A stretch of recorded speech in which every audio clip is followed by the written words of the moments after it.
was 18 years old when I went down to Dublin with a fistful of money and a cartload of dreams. Take your time, said me father, stop rushing like hell, and remember all is not what it seems to be.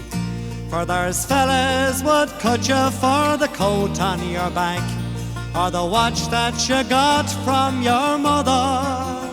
So take care, me young bucko, and mind yourself well, and will you give this wee note to me brother?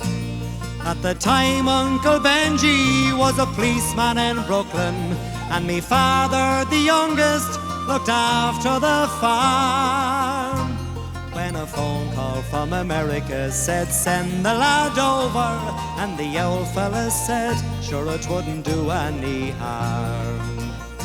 For I've spent my life working this dirty old ground for a few pints of porter and the smell of a pound.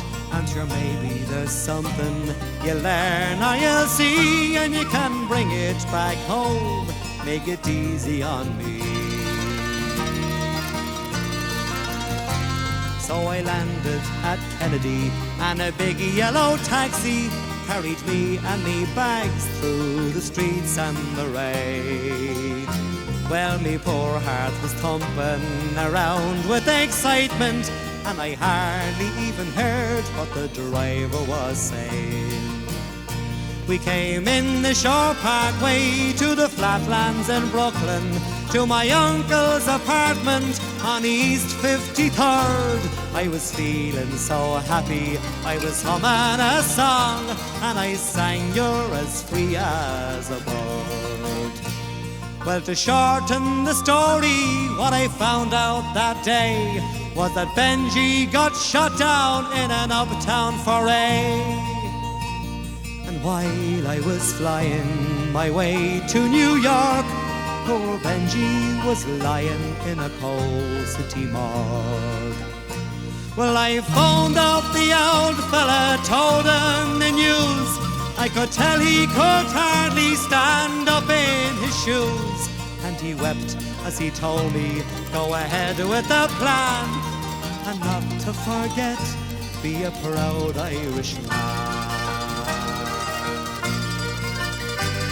So I went up to Nelly's beside Fordham Road, and I started to learn about lifting the load.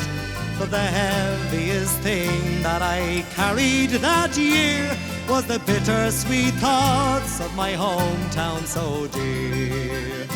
I went home that December 'cause the old fella died.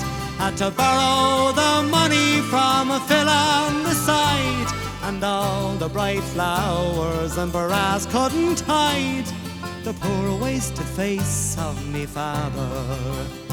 I sold up the old farmyard for what it was worth, and into my bag stuck a handful of earth. Then I boarded a train and I caught me a plane, and I found myself back in the US again. It's been 22 years since I've set foot in Dublin. Me kids know to use the correct knife and fork, but I'll never forget the green grass and the rivers as I keep law and order in the streets of New York.